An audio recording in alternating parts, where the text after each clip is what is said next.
दुनिया में कोरोना का कहर जारी और अब तक इसे पूरी दुनिया में लगभग 3,54,32,909 हो गया है और अब तक पूरी दुनिया में कोरोना से मरने वालों की संख्या 10,42,289 हो गई और अभी भी पूरी दुनिया के किसी भी कोने से कोरोना को लेकर कोई अच्छी खबर नहीं आई है और जिससे ये कहा जा सकता है कि अब कोरोना को रोका जा सकता है। इसी बीच दुनिया के सबसे शक्तिशाली देश अमेरिका के राष्ट्रपति डोनाल्ड ट्रंप कोरोना से ग्रसित हैं और इससे पूरे अमेरिका समेत दुनिया में तहलका मच गया है। इसी के साथ साथ नेपाल के प्रधानमंत्री केपी ओली भी कोरोना संक्रमण के शिकार हो गए हैं।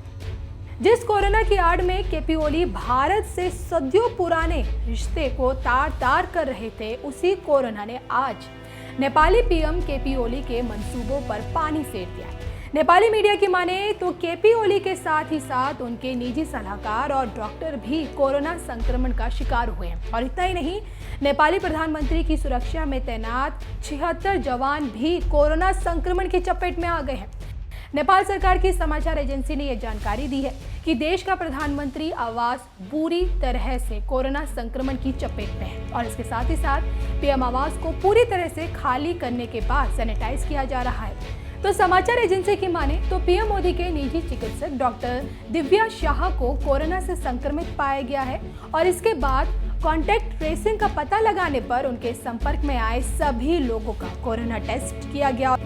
और इसी के बाद इतना बड़ा कोरोना क्लस्टर मिला है जिसमें नेपाली सेना के 28 कमांडो, नेपाल पुलिस के 19 अधिकारी, सशस्त्र प्रहारी बल के 27 और खुफिया विभाग के 2 अधिकारी भी कोरोना संक्रमण की चपेट में आए हैं, जिसके बाद ही पीएम की सुरक्षा में तैनात सभी सुरक्षा कर्मियों के पूरे दस्ते को बदल दिया गया है और अब कोरोना को लेकर नेपाल में राजनीति शुरू हो गई है और विपक्ष ने नेपाली कम्युनिस्ट पार्टी समेत पीएम ओली पर बड़ा हमला बोला और ये कहा है कि ये सरकार की घोर लापरवाही का ही नतीजा है। यहाँ पर एक बात आपको ये बताते चले कि नेपाल पीएम कोरोना और भ्रष्टाचार में पहले से ही घिरे हुए हैं और जिसको छुपाने के लिए नेपाली राष्ट्रवाद और चीन की शह पर भारत से दुश्मनी मोल ले रहे हैं, जिससे कि वो अपनी काली करतूत को छिपा सके। लेकिन सत्य सत्य होता है और उसे ज्यादा देर तक दबाया या छुपाया नहीं जा सकता